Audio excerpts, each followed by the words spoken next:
हेमंत बोल रहा हूँ और मैं आज ही कल रात में मैं यहाँ न्यू जर्सी आया और पिछले एक हफ्ते से मैं यूएस में ही हूँ।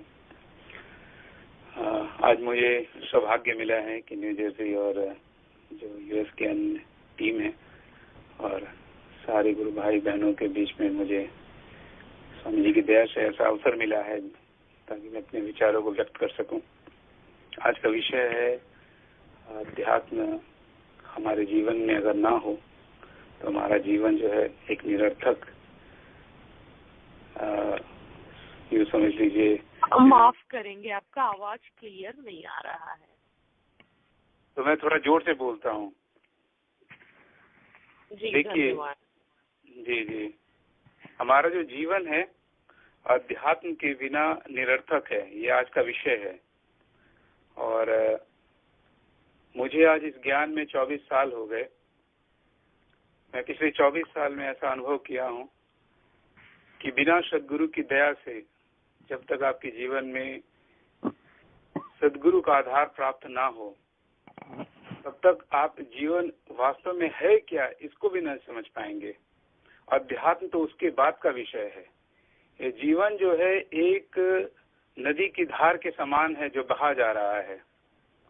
सभी लोग इस जीवन में जन्म से लेकर मृत्यु तक जो सांसारिक व्यवहार है उसी को करने में लगे हैं और ये अभी से नहीं है। किसी भी ऋषि मुनि के सदग्रंथ को अगर हम पढ़ते हैं तो ये जानकारी होती है कि ये प्राचीन काल से नहीं, जब से सृष्टि प्रलय हुआ है तब से है और उसके पूर्व में भी जितनी बार सृष्टि हुई, प्रलय हुआ, तब से हम इस प्रवाह में बहे जा रहे हैं। हम किसी चीज की खोज में हैं। हम क्या ढूंढ रहे हैं हमें नहीं मालूम, पर एक बात सभी व्यक्ति समझते हैं कि मुझे सुख चाहिए। किसी भी क्षण आप अपने जीवन में ऐसा नहीं फील करते कि मुझे दुख हो। अभी हम सब बैठे हैं, सत्संग का लाभ उठा रहे हैं, पेट में दर्द हो जाए, कुछ बातें आ जाएं सुनने के लिए, कुछ बहुत बड़ा लॉस हो जाए तो हम घबरा जाएंगे, अपने पर कंट्रोल करने का प्रयास करेंगे और कुछ वही बातें अगर कंट्रोल से बाहर हो जाएं, जैसे पेट दर्द की बात हो तो हम डॉक्टर का लाभ लेंगे, हम डॉक्टर के पास जाएंगे। हम चाहते हैं कि जो मुझे दुख हुआ है उस क्षण हम उसको दूर करना चाहते हैं। किसी भी क्षण हम ये नहीं चाहते कि हमारे पास किसी भी प्रकार का दुख हो, पर संसार ऐसा है नहीं। संसार में आप ही नहीं हैं, आपके कर्म, भोग और संस्कार तो हैं ही, साथ ही साथ संसार में और भी अन्य व्यक्तियों का जो है संपर्क है। उनके भी कर्म और संस्कार आप पर प्रभावित करते हैं। तो जीवन का जो क्रम है, आपको हर क्षण सुख और दुख के बीच में एक गति से चली जा रही है। हम समझने का प्रयास ही नहीं करते कि यह है क्या। हमें लगता है यही जीवन है, which we also called struggle. हमें जीवन में संघर्ष करना है। संघर्ष तो है जीवन का नाम, पर इसी को मान करके, इसी को सारी सत्य मान करके हम अपने जीवन को जी रहे हैं। जीवन में समझ लीजिए कि एक कश्ती है, एक नाव है जो समुद्र में है। समुद्र में किधर जाना है यह नहीं पता, चारों तरफ अथाह सागर दिख रहा है। जब तक इसको दिशा यंत्र यानी इसको जब तक दिशा या गति नहीं मिलेगी तब तक हम किनारे और इसके छोर पर पहुंच ही नहीं सकते। तो न में जीवन का ज्ञान है। अध्यात्म तो कहते हैं आत्मावादी अध्यात्म, आत्मा के आधार पर जो ज्ञान प्राप्त हो वह अध्यात्म है। तो आत्मा का भी हमें ज्ञान नहीं है तो अध्यात्म प्राप्त करने से भी हम वंचित हैं। तो अब प्रश्न यह है कि जब हमें जीवन का ही ज्ञान नहीं कि है क्या, इसके प्रवाह की गति नहीं है, हमें ये नहीं पता हमें जाना कहाँ है, हमें आत्मा का भी ज्ञान नहीं है, तो न जीवन का ज्ञान है और न आत्मा पर्यंत अध्यात्म का ज्ञान है, तो फिर हम जीवन कैसा जी रहे हैं। इतना तो जो अभी हम जी रहे हैं, यानी जिस सुख की ओर भाग रहे हैं, चाहे आपका बिजनेस हो, चाहे आपका घर द्वार हो, आपके बच्चे हो, चाहे और आपके सोशल एक्टिविटीज या रिस्पॉन्सिबिलिटीज हो, हम इसी में ही अपने जीवन को बिता रहे हैं, क्योंकि यह तो कोई भी व्यक्ति या यूं कह लीजिए, अब तो इतना वैज्ञानिक भी समझते हैं जो रिसर्च करते हैं बायो रिसर्च में, कि सोशल मंडली तो जानवरों का भी है। यह भी गुट बनाते हैं, ग्रुप बनाते हैं और किसी कार्य को करते हैं, ताकि जहां तक रिप्रोडक्शन भोजन झाजन का बात है वो तो वह भी प्राप्त करते हैं। ईश्वर सबको सब कुछ दे रहा है, तो फिर मानव की क्या विशेषता है?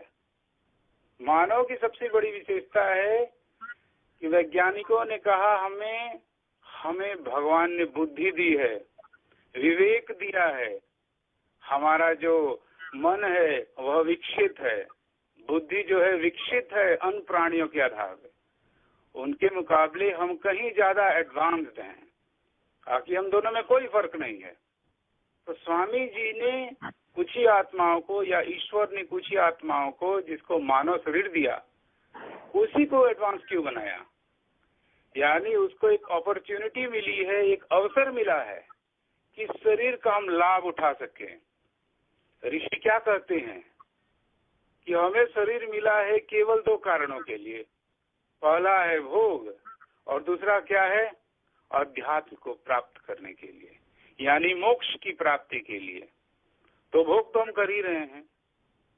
हम हर प्रकार से दिन भर अगर हम किसी से व्यर्थ वार्तालाप भी करते हैं, बेकार का बकबक, कुछ इधर की बातें कर लिया, कुछ पॉलिटिक्स की बातें हो गई, कुछ सोशल एक्टिविटी में जब हम सोशल ग्रुप में मिलते हैं तो वहाँ कुछ बकबक हो गई, यहाँ तक कि घर में तो खैर एंटरटेनमेंट का मतलब भरा पड़ा है। कितने तरह के आज गैजेट्स हैं, बच्चे से लेकर के बूढ़े तक सभी के पास कुछ न कुछ एंटरटेनमेंट है। तो एंटरटेनमेंट का अर्थ ही होता है मन का रंजन, यानी मनोरंजन। मन के आधार पर जो कार्य हो रहा है सब भोग ही है। आपके पास परिवार, बच्चे, जो भी तरह का सुख प्राप्त है सब भोग है, और इसमें हम लिप्त हैं। और इसमें जब कमी आती है सुख में तो हम फिर भागते हैं। कुछ बड़ी बातें हों तो हम तीर्थ भी करते हैं और अपनी मनोकामना को पूर्ण करने के लिए भगवान के आगे गुहार लगाते हैं।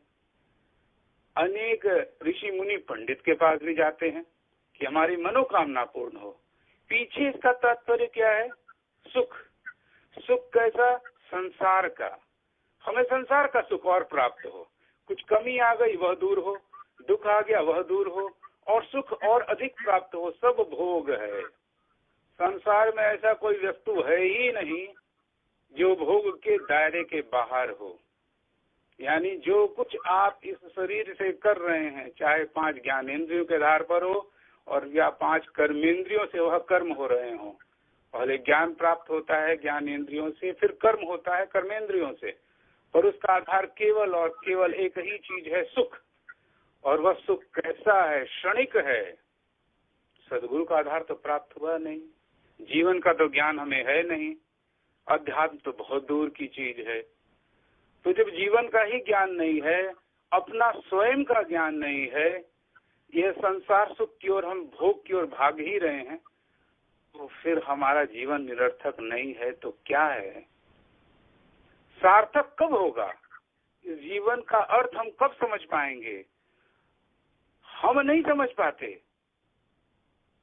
हमें जब सदगुरु प्राप्त होते हैं तब धीरे धीरे पहले यह बतलाते हैं कि अभी तक तुमने जीवन में क्या किया, अभी तक तुम्हें जीवन में क्या प्राप्त हुआ, और प्राप्त हुआ तो वह क्या वस्तु थी जो प्राप्त हुआ, फिर क्यों छूट गया। जितना भी सुख प्राप्त है उसमें से श्रेष्ठ अपना क्या है? मानव शरीर, वह भी छूट जाता है। इसकी भी एक अवधि है। इस संसार में भी जो भोग प्राप्त है ना, वह भी आपके संस्कारों प्रारब्ध के अनुसार प्राप्त है, वह भी, उसकी भी एक अवधि है, वह भी सब छूट जाएगा। यह तो सब जानते हैं, कौन नहीं जानता। तो सदगुरु जो है, जिस हम अज्ञानता में जी रहे हैं, एक फिक्टिशियस, एक अपने जीवन के आगे हम एक अपने ही जो हमें ज्ञान प्राप्त है ना, उसके आधार पर हम जीवन का निर्माण करते हैं। जैसे कहते हैं ना, कॉकून, जिससे जो कैटरपिलर है पत्ते को खा करके फिर कॉकून बना लेता है और उसी जीवन में अपने आप को समझता है कि यही मेरा पूरा जीवन है, और उसी से ही फिर धीरे धीरे प्यूपा और आगे बटरफ्लाई बनता है। तो वही जीवन हम अपने हर व्यक्ति अपने ज्ञान के आधार पर, अपने विचार के आधार पर, उसके आधार पर एक अपना जीवन का निर्माण करते हैं और उसी में जीते हैं। तो जब तक सदगुरु का आधार प्राप्त नहीं है तब तक हमें सही मायने में अपना ज्ञान तो होता ही नहीं। और सच पूछिए तो क्योंकि हम भोग में इतने लिप्त हैं, न हम विवेक का प्रयोग करते हैं जो गुरु ने हमें दिया, ईश्वर ने हमें दिया, जो बुद्धि हमारी विकसित है, मन जो हमारा विकसित है, न उसका हम प्रयोग कर पाते हैं। तो प्रयास कौन करता है? प्रयास सदगुरु करता है, क्योंकि वह जानता है कि मानव शरीर ही श्रेष्ठ शरीर है। फिर इस आत्मा को अवसर नहीं मिलेगा क्या समझने के लिए? दूसरा जो अभिप्राय है मानव शरीर का, भोग नहीं, दूसरा अभिप्राय है मोक्ष। क्योंकि 84 लाख योनियों में जो सबसे श्रेष्ठ शरीर है वह है मानव, और इसलिए वह श्रेष्ठ है कि न केवल बुद्धि और मन ही विकसित नहीं है, इसमें एक 10वां द्वार भी है।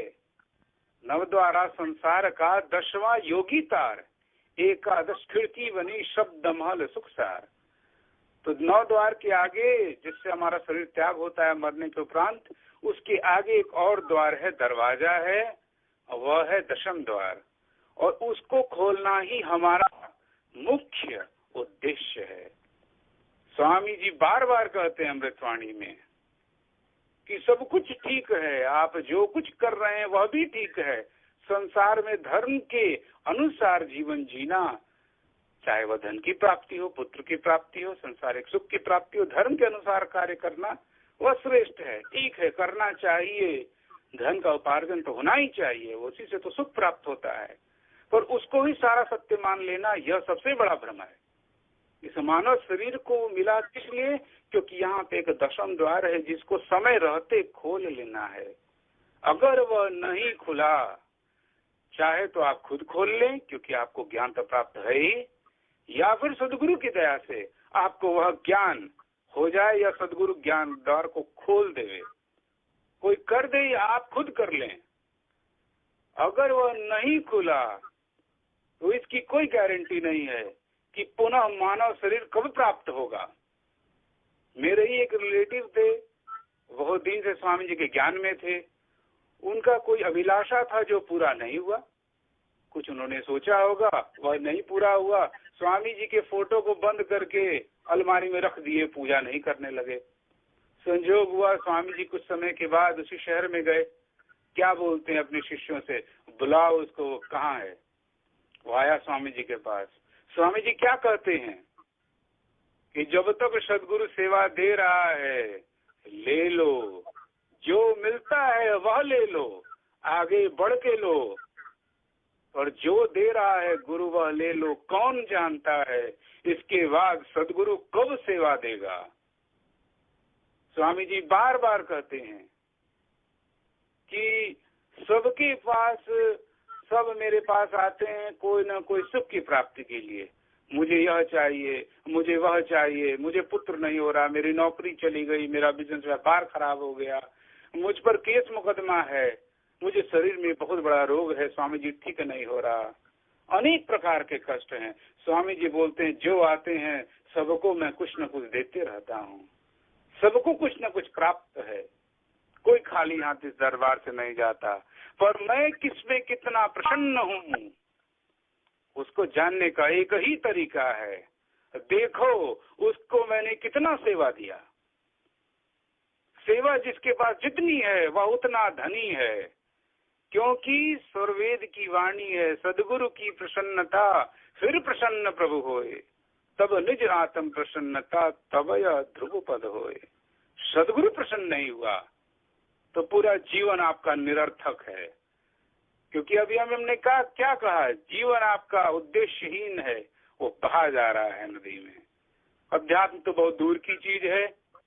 कहीं सदगुरु ने आप पे दया कर दिया क्योंकि आपको मानव शरीर प्राप्त था, क्योंकि ईश्वर की दया से मानव शरीर प्राप्त होता है, और पुनः सदगुरु की दया से स्वयं गुरु ही प्राप्त होता है। यानी ईश्वर की ही दया से गुरु भी मिल गया। अब गुरु आप पे प्रसन्न नहीं हुआ, वह द्वार नहीं खुला, तो अध्यात्म का मार्ग तो मिला ही नहीं आपको। और अध्यात्म अगर आपको नहीं मिला तो विहंगम योग कैसा? यह सब तो प्रारंभिक अवस्थाएं हैं, इसको भी करना अनिवार्य है। यह तो हमें वह सोपान मिला है, वह सीढ़ी मिली है, वह प्लेटफॉर्म मिला है कि हम अपने मन को कंट्रोल करें, हम अपनी इंद्रियों को वश में करें, हम अपने जीवन को एक व्यवस्थित रूप से धर्म के मार्ग पर चलावें। इसलिए ये प्रारंभिक अवस्थाएं हैं। जिसका वाक शुद्ध नहीं है, जिसकी मन शुद्ध नहीं है, जिसका शरीर शुद्ध नहीं है, उसको अध्यात्म नहीं प्राप्त होता। सद्गुरु की प्रसन्नता होनी चाहिए। और स्वामी जी ने तो यहाँ तक कह दिया कि जिस पर मैं थोड़ा बहुत भी जिस पे मेरी दया हो जाती है, उसका द्वार तो खुल ही जाता है। तो आप स्वयं मूल्यांकन कर लें कि हम सब कहाँ हैं अभी। इसकी कोई गारंटी नहीं है कि पुनः मानव शरीर मिलेगा अथवा नहीं मिलेगा। यह केवल और केवल सद्गुरु की दया पर है। इसमें एक समझ लीजिए रजिस्टर है। जिस तरह से हम ऑफिस जाते हैं तो हमारी अटेंडेंस रिकॉर्ड हो रही है, कब गए और कब गए, कितना काम किया, सब इसका आधार है जो आपको आगे के मार्ग को प्रशस्त करता है, आपके प्रमोशन को देखता है। ठीक उसी प्रकार यहाँ पर भी सेवा साधना और सत्संग है। जीवन में अगर सार्थकता चाहिए, अध्यात्म चाहिए, तो सद्गुरु की प्रसन्नता की बड़ी अनिवार्यता है। यहाँ पर कहीं कमी रह गई तो समझ लीजिए कि अभी ही आपके जीवन में सार्थकता इतनी नहीं है। स्वामी जी कहते हैं जो कोई मेरे पास आता है उसको मैं प्रथम भूमि का ज्ञान तो दे ही देता हूँ, तो सबको मिलेगा। अध्यात्म के मार्ग पर कौन प्रशस्त है, कौन बढ़ेगा? वही बढ़ सकता है जो आगे बढ़ करके सद्गुरु की सेवा को गले लगा रहा है। निष्कंटक रूप से किसी भी प्रकार का कोई मन में अंतर्द्वंद नहीं। अगर मन में अंतर्द्वंद है, प्रश्न है, तो उस थ्योरी को पहले क्लियर कर लें, जिसे हम कहते हैं सद्गुरु के सिद्धांत। सद्गुरु का सिद्धांत हर शिष्य को पूर्ण रूप से एक एक कण कण क्षण क्षण एक एक शब्द का पूर्ण ज्ञान हो। और इसी को जिज्ञासा भी कहते हैं। इसीलिए प्राचीन काल में शायद जब सेवा मिलती थी तो राजा हो चाहे रंक हो, कोई भी व्यक्ति हो, आश्रम में पहले झाड़ू लगाता था, गौ की सेवा करता था 10 साल 12 साल 14 साल। तब कहीं ऋषि किसी दिन प्रसन्न हुआ तो बोला आइए अभी तो सेवा चल रही है, अब आप कुछ जिज्ञासु वश होकर के कुछ प्रश्न भी करें। जब प्रश्न के सारे उत्तर जब मिल जाते थे तब वो कहीं जाके प्रथम भूमि का ज्ञान प्राप्त होता था। शून्य शिखर आश्रम से जब नामदेव सरकार उतर रहे थे, नामदेव सरकार अभी आए भी थे, आप लोगों पर दया भी हुई नामदेव सरकार का, तो बल्ली गांव जब हम लोग पहुंचे तो एकाएक मुझको बोलते हैं, स्वामी जी भी आकर के गाड़ी में बैठ ही रहे थे, वहां से कोटद्वार आना था, तो नामदेव सरकार क्या बोलते हैं मुझको कि देखते हैं आप लोग यहाँ बैठते हैं, ध्यान करते हैं और इनको अनुभव होने लगता है, कंपन हो जाता है, प्रकाश दिखने लगता है, लोगों को शब्द सुनाई देने लगता है। आपको क्या लगता है कि क्यों होता है ये सब? इसके पीछे सद्गुरु की शक्ति है। नहीं तो फिर क्या बोलते हैं वो कि मनुस्मृति खोल करके देखिए, प्रथम भूमि के ज्ञान के योग्य होने के लिए 72 प्रकार के संयम की आवश्यकता है। जो उसको पूर्ण करता है उसी को ईश्वर जो है प्रथम भूमि का ज्ञान प्राप्त कराता है गुरु से। क्या संयम? हम तो जीवन को ही नहीं समझ पा रहे। संयम तो बहुत दूर की चीज है। कुछ हद तक हम संसार में रहते हुए संयमित रहते हैं, ऐसी बात नहीं है। हम प्रयास कर रहे हैं अपने जीवन को अच्छा चलाने का, पर प्रथम भूमि के ही ज्ञान के अभी हम योग्य नहीं है। और क्या होता है, कुछ समय तक हम ध्यान करते हैं तो चाहते हैं क्या हमें आगे का ज्ञान प्राप्त हो जाए। हम यही नहीं समझ पाते कि हम प्रथम के योग्य थे भी अथवा नहीं थे। यह तो सद्गुरु की दया है। सद्गुरु से बड़ा दयालु तो कोई है ही नहीं। हरि रूठे गुरु ठौर है, गुरु रूठे नहीं ठौर। साहेब की वाणी है कि ईश्वर से रूठ गए तो कम से कम संसार दे दिया रहने के लिए, पर अगर गुरु रूठ गया तो फिर कोई मार्ग नहीं है। अध्यात्म तो बहुत दूर की चीज है। सार्थक कब होगा? जब वो सदगुरु की दया होगी। अनुभव कब होता है? जब सदगुरु की दया होती है। स्वामी जी तो बार बार कहते हैं, किसी को अनुभव कब होता है?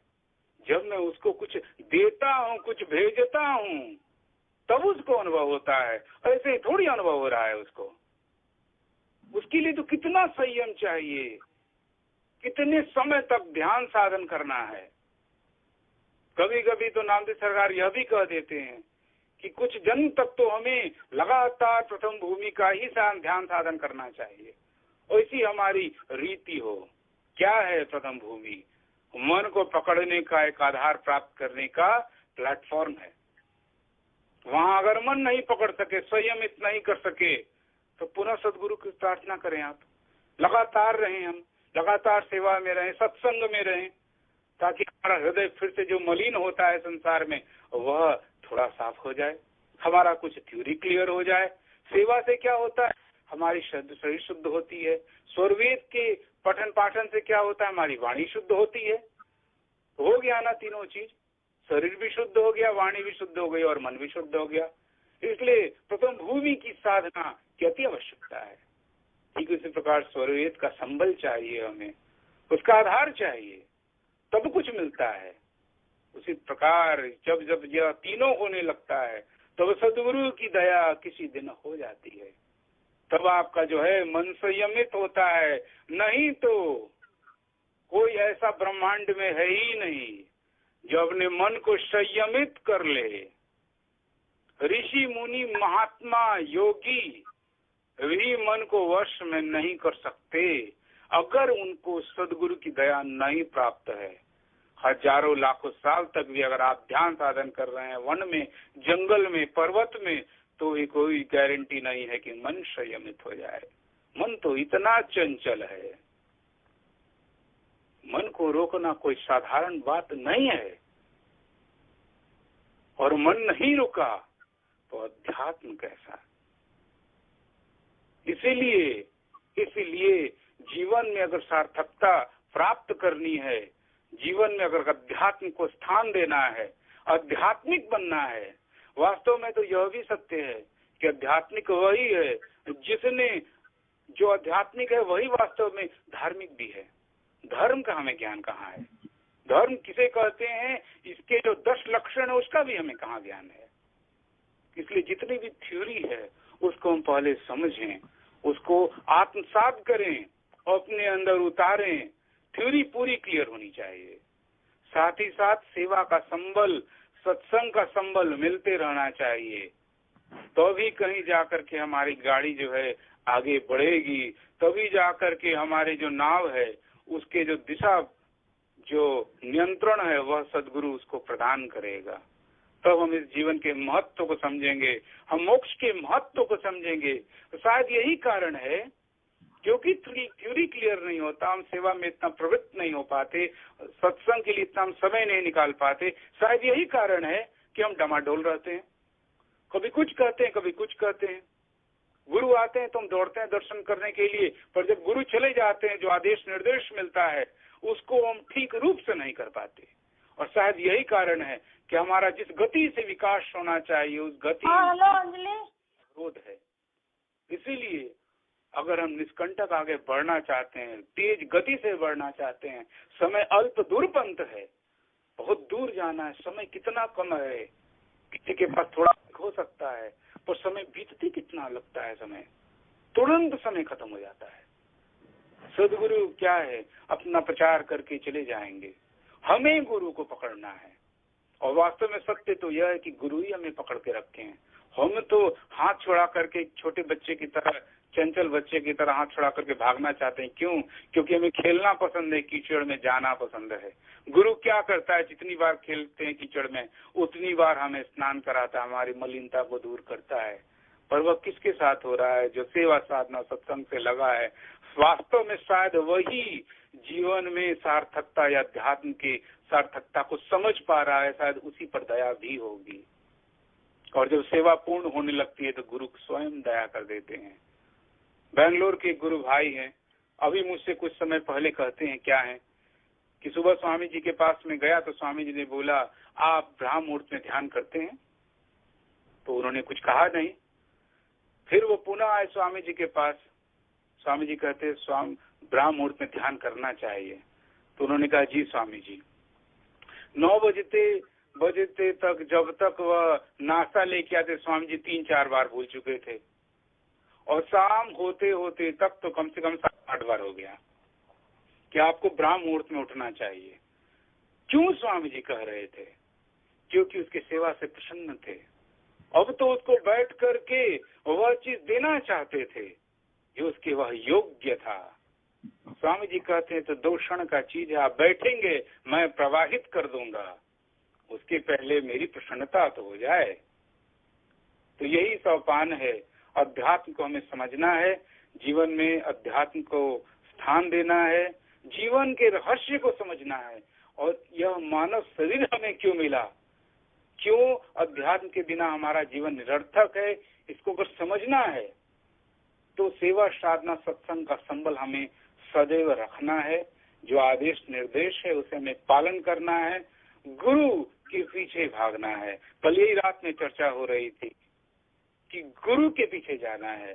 जिस प्रकार अर्जुन जो है युद्ध से पहले भगवान श्री कृष्ण के पास जाते हैं, कहते हैं मुझे आप प्राप्त हो, मुझे आप चाहिए। उधर दुर्योधन क्या कहता है? भगवान श्री कृष्ण ने तो कह दिया कि मैं तो युद्ध नहीं करूंगा, मैं निहत्था जाऊंगा। और एक तरफ मेरी नारायणी सेना है जो अजय है, जिसको कोई परास्त नहीं कर सकता। दुर्योधन क्या करता है? अहंकार में नारायणी सेना लेता है। और अर्जुन को क्या मिलता है? और वह भगवान श्री कृष्ण जो निहत्थे भी थे, पर उनको क्या बोलते हैं कि आप मेरे सारथी बने। सारथी का अर्थ क्या है? आपको जो आप युद्ध आप ही करेंगे, आप ही को रथ पे सवार होकर के तीर चलानी है, युद्ध आप करेंगे। पर आपके रथ को कौन दिशा प्रदान कर रहा है? आपका गुरु। गुरु रूप में जब अपने भगवान श्री कृष्ण को वह प्राप्त होते हैं, जब गुरु के रूप में भगवान श्री कृष्ण प्राप्त होते हैं, तब जाके अर्जुन को जो अज्ञानता वह दूर होती है। इसलिए जो वो फोटो है हम जो देखते हैं, भगवान श्री कृष्ण सारथी बने हैं और अर्जुन जो है युद्ध कर रहे हैं, उसमें बहुत बड़ा अध्यात्म का संदेश है। सबसे बड़ा संदेश यही है कि सारे कर्म आप करेंगे, कर्म तो आप ही को करना है, जीत और हार भी आप ही की होनी है। पर एक गुरु का संबल है जो सदैव ज्ञान भी दे रहा है, आपका सारथी भी बना है। कुछ कष्ट आ रहा है तो उसको भी दूर करते थे, रथ के युक्ति से, चाहे अपने विद्या के बल से, चाहे आध्यात्मिक बल से। देखिए किस प्रकार से, और वह अकेला युद्ध को जीत लेता है। तो यही हमारे जीवन में एक अंतर्द्वंद है। और सारा ज्ञान हमारे आपके पास है, सब कुछ हमारे आध्यात्मिक सदग्रंथों में लिख गया है, सब दिया है। वही स्वामी जी स्वरवेद में भी उसको नए रूप से, अभी तो शक्ति कार्य कर रही है। अभी स्वामी जी कुछ ही समय पहले बता रहे थे कि सदगुरु की जब तक शक्ति कार्य कर रही है सबको अनुभव हो रहा है, इसकी भी एक अवधि है। वो सदगुरु की शक्ति जाएगी, आचार्य तब भी होंगे, स्वरवेद तब भी होगा, अनुभव किसी को नहीं होगा। अभी कुछ समय पहले की बात है, पहले भी कहते आए हैं, पुनः स्वामी जी ने उसको बात को दोहराया है। तो वही मैं पुनः कह रहा हूँ, समय अल्प दूरपंत है कि विधि पहुंच जाए। किस प्रकार मैं पहुंचूं? समय कम है, तो हम अपने जीवन में अध्यात्म की सार्थकता को पहचाने। हमारा जो जीवन निरर्थक बीता जा रहा है, इसको हम समझने का प्रयास करें, और न समझ में आए तो कोई बात नहीं है। बार बार संत प्रवर कहते हैं, सेवा हम कर ही सकते हैं, और सबसे बड़ी बात प्रार्थना तो हमारे वश में है ही। गुरुदेव समझ में नहीं आ रहा, आप ही दया कर दें। एक महिला है जो अनपढ़ थी, बोलती थी कि हम तो अनपढ़ बानी और मुझको स्वरवेद समझना है, स्वरवेद पढ़ने में ही नहीं आ रहा, हमको तो समझ में नहीं आता पढ़े कैसे। और अभी अध्यात्म में विहंगम युग में वही एक ऐसी महिला है जिसको पूरा स्वरवेद कंठस्थ है। क्या किया स्वामी जी ने, ध्यान में ही स्वरवेद दे दिया उसको।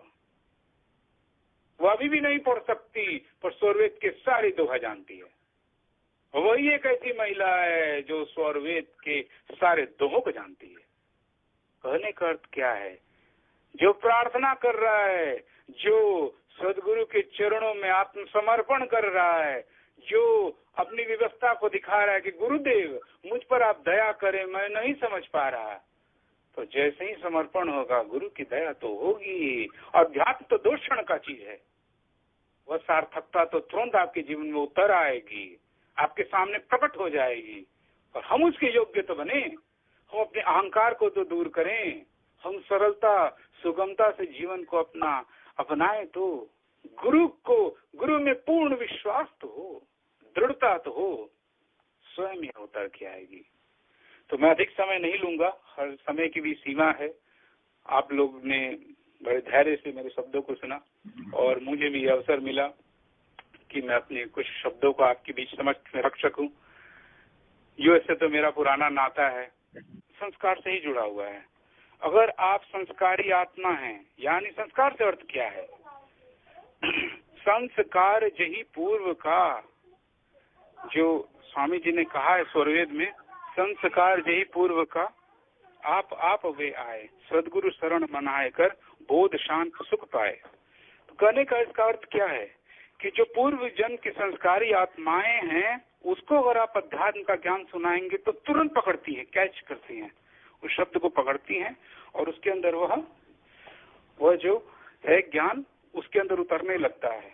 और यह कोई जरूरी नहीं है कि सभी आत्माएं के अंदर यह ज्ञान प्राप्त हो जाए तत्क्षण। इसलिए फिर भी हमें ये आदेश प्राप्त है कि हम सदगुरु के ज्ञान को उन्हें दें, बतलाएं, पर क्योंकि उनके अंदर पूर्व जन्म में ऐसा कोई संस्कार प्राप्त नहीं है। इसमें भी बहुत सारे भेद हैं कि संस्कारी आत्मा हम किसे कहते हैं। एक तो है जो सदगुरु के शिष्य हैं, पहले से पूर्व जन्म से सेवा में लगे हैं, वह भी संस्कारी आत्माएं हैं।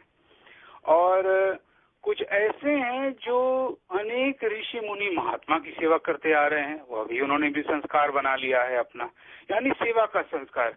वह अपने अंदर समर्पण, अपने अंदर सेवा का भाव, अपने अंदर ज्ञान वह उतार चुके हैं। वह पूर्व जन्म के सेवा के आधार पर उनको पूर्व जन्म में ऋषि मुनि की कृपा से, ईश्वर की कृपा से वह ज्ञान प्राप्त है।